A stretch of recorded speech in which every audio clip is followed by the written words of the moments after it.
Up in the sky, it's a bird, it's a plane, it's a movie losing sight of what its message should have been.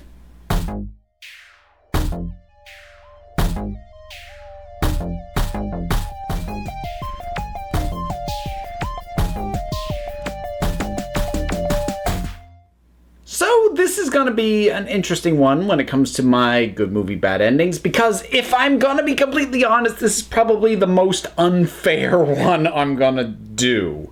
Because, well, first of all, I don't know how many people actually, so I don't know. I honestly have no sense of what the current cultural footprint of this movie actually is that I'm going to be talking about. Sky high, you know from the title. Like, it strikes me as one of those things that could potentially have like been played in such perpetuity on certain channels for certain demographics that it could have like retroactively picked up a bit of a following, like the way something like, say, Hocus Pocus did for my generation, more or less. So I could see it being that, but I don't know if it actually is. So I'm either about to talk about a movie that nobody cares about, or that a fair amount of people do care about, but it's something that they care about because they have a nostalgic love for it, which makes it again, as I said, kind of an unfair target. But I'm going to talk about it anyway. So, Sky High. Now, first of all, when I saw this, I was not the target audience for it. But, you know, I never really stopped. I've never considered the target age range of a movie to be a determining factor in whether or not I wanted to see it. I want to see movies based on, do I like the idea? Do I like the trailers? Do I think that I'm going to enjoy this? And if I think I'm going to enjoy something that is, you know, aimed at 12-year-olds, screw it. I'm going to go and watch something that's aimed at 12-year-olds. I'm going to like what I like. And this one, even at the time, I felt a little bit cheated. Like, it had the building blocks of something a lot better. And for a while, I thought, I was just the wrong age to watch it. But having gone back and, like, before doing this, giving it a closer second assessment, no, it fails on its own terms. The ending especially. So, in case this is a movie that nobody watched and nobody knows, allow me to explain. Sky High takes the pretty fun and awesome premise of a high school for people with superpowers.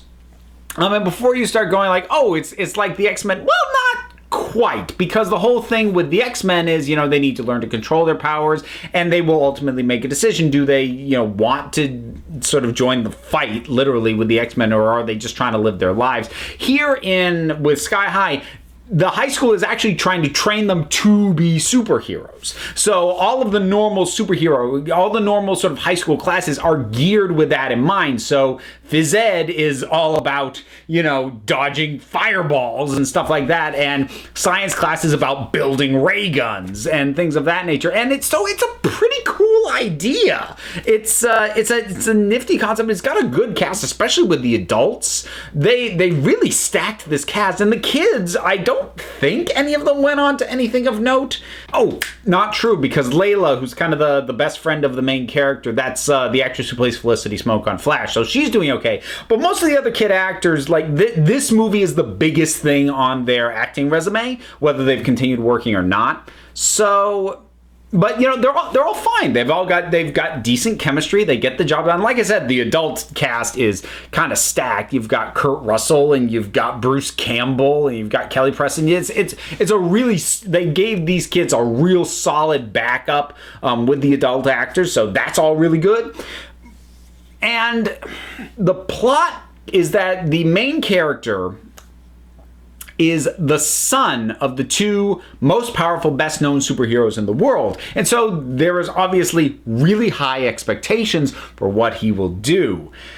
The problem is he doesn't have any powers, like any at all.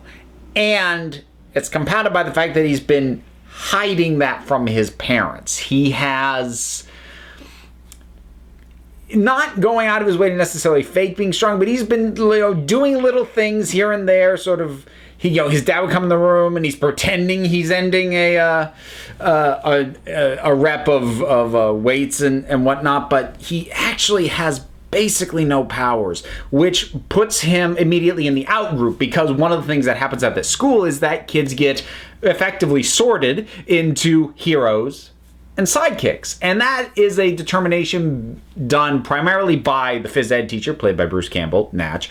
And that is based largely off their powers, which means that the sidekicks all have goofy powers. Like one guy can turn into a puddle. One guy glows in the dark. Not like make a bright blinding. He just kind of like glows in the dark. There's also the main hero's best friend, who I mentioned, who actually has a very cool power of controlling plants, but she refuses to use it in a combat situation, so she gets kicked down to sidekick. And then Will, once it becomes clear, because he can't, he's being tested, he can't hide the fact that he can't do anything, he can't fly like his mom, and he's not super strong like his dad, he gets bumped down to sidekick too. And of course, then, you have what you would expect out of this sort of setup for the target demographic it has, which is that a supervillain emerges, the adults aren't able to deal with it, and now this group of, sidekicks and people with really weird and kind of useless powers have to see what they can do to make this work against people with like some of the legitimately great superpowers, like hurling fireballs, super speed, sort of the elasticity thing, stuff like that. In addition to some other stuff that you don't see as often, like the main villain kind of has an interesting quirk in terms of their ability to manipulate and master technology, which is kind of neat.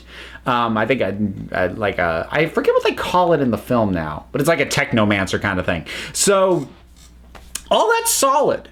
All of that is solid. But what is the natural conclusion, the natural lesson that a story like this is built to tell? Well, it's things like you are not defined by what your parents are capable of. You should not be beholden to the expectations that they or people who knew them are going to put on you, because that's a big part of what's going on with this main character.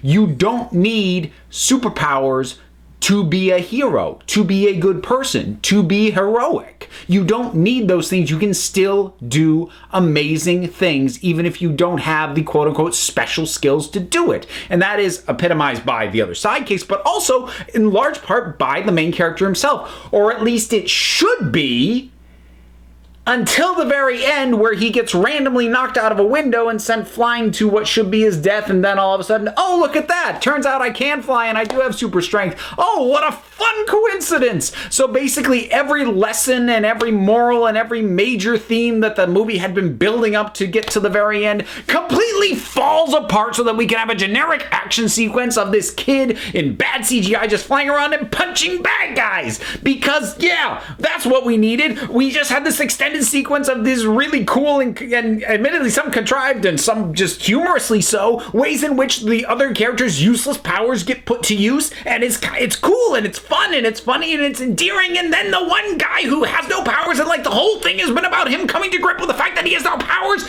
suddenly he has powers. Like, and it's not even like a be careful what you wish for, learn to value what you have thing. He just suddenly has the thing that he never had, that his entire arc was learning how to deal with the fact that he didn't have it, and now he has it. I know that they're trying to frame it like a reward, that like he had his arc and now he can have his powers, except it doesn't work. It just completely falls apart, especially the circumstances under which he happens. He doesn't earn them. He just gets damn friggin' lucky that they showed up at the moment that they did. And it's stupid and annoying. It takes what could have been like a fun, light, harmless, enjoyable little film and just completely blows it in the ending. But that's probably really unfair. But I had to bitch about it anyway. And that's the reason why I think Sky High is a good movie with a bad ending. Well, I got that off my chest. How much you want to bet nobody watches this? Does anyone care about this movie? I don't know. I'll find out. How much you want to bet I get completely dogpiled on by a secret cabal of massive Sky High fans that I didn't know existed? It's the internet. Anything's possible. In any case, what are your thoughts? Whatever they are, drop something down in the comments. Let's talk about it. Also, there's a whole bunch of buttons and links, including one to my Patreon if you feel like checking it out. If you don't sweat it, though, because at the end of the day, folks, you are the council. I just run the meetings. And until next time, this council is adjourned. Why did I do that?